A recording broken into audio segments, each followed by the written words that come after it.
Tape 3W suivi d'école au Sénégal.com. À école au Sénégal, c'est facile, tu n'as qu'à te connecter. Tape école au Sénégal, les leçons sont beaucoup plus détaillées. Personal, we're through with personal identification, and it brings us to salutations, greetings. They're called salutations.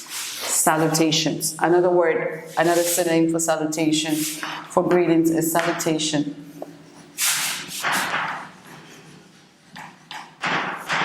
Salutations. That's a synonym for greetings. If someone says to salute someone, that is to greet someone. And what is salutation? What is greeting, Because oftentimes we feel like just saying hello or hi, that's sufficient. But what is the definition of greetings? Greetings is a word that we usually use at the beginning of a conversation. Oftentimes, regularly, at the beginning of a conversation. It's a way to introduce yourself to someone. It's a way to introduce something to someone. So you don't just barge into a conversation. To kind of break the ice, to kind of make someone notice you, you have to always salute that person. It is a way of being polite.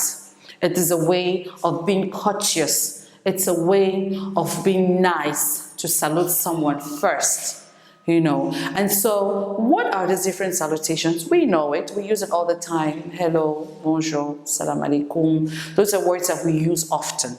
But do we know that there are actually two forms of greetings? Do we know that there are actually two types of salutations? So what are these two types of salutations? When do we use the salutations? How do we respond to the salutations? We are going to look at that today in our today's lesson. So, to answer number one, I said there were two types of salutations or two types of greetings, remember? And yes, they are the informal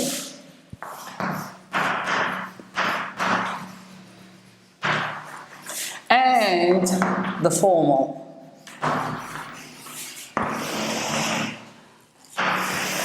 The informal, we already know what is informal. What is informal? Informal is something that does not need a lot of protocol. It's not professional. It's casual. It's easygoing. It's being comfortable. It's being yourself. That is informal. And informal oftentimes is being used with people that we are friendly with, that we are daily with, in a scene that is much more comfortable, much more relaxed. And so we use it informal for probably family, friends, friends. We use, with people that we already used to. In school, probably at the supermarket, in our parties, that is informal. And with informal, when you talk about informal, you can use, you can abbreviate your words. Abbreviate words. And abbreviation means that you use shortcuts. For example, I'll come. I'll come. Instead of saying I will come, you say I'll come. Instead of saying, how's it going? How's it going?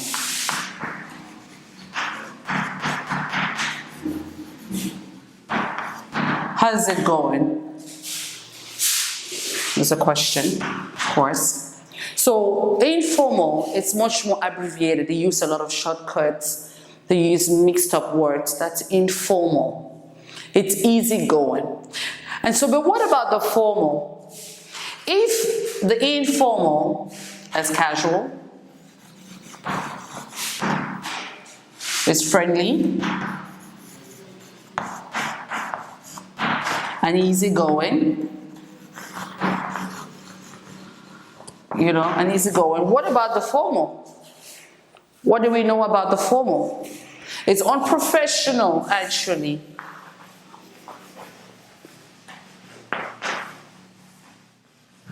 It's unprofessional. What about the formal?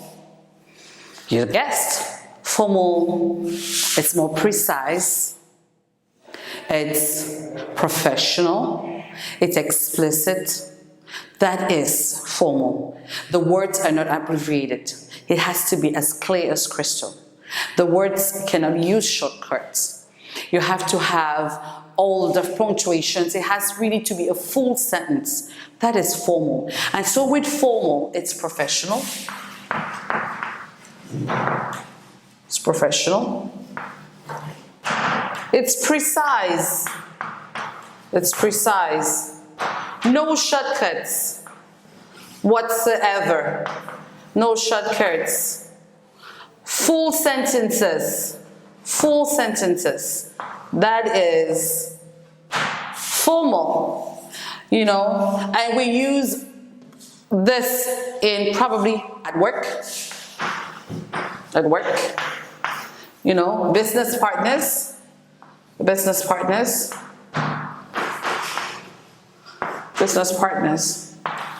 Probably your boss, you know, your boss, someone you're meeting, especially someone you're meeting for the first time. If you're going for an interview, you must use a formal language, not an informal language. Even if it's someone that you're accustomed, until that person gives you probably the permission to become a little bit more casual, please stay professional. That's why formals are very important. It's much more strict. It's much more precise. It's much more professional. You know, so these are the two forms of greetings.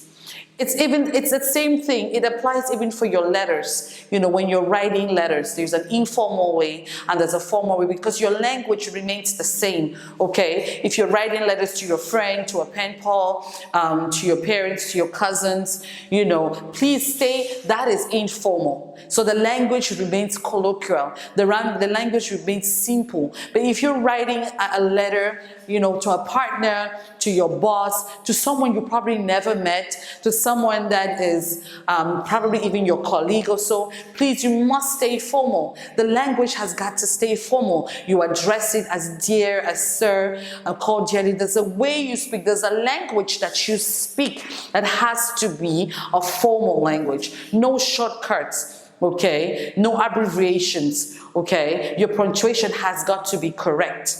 You know, so those are the ways that you have to present, even in your writing. It's the same thing. And so these are the two different forms of greetings. Remember, we talked about it in the beginning. You have the informal and you have the formal writing. So now let us look at a couple of examples of formal and informal. Let's look at a couple of, you know, examples about it, you know. www.suividecolosenegal.com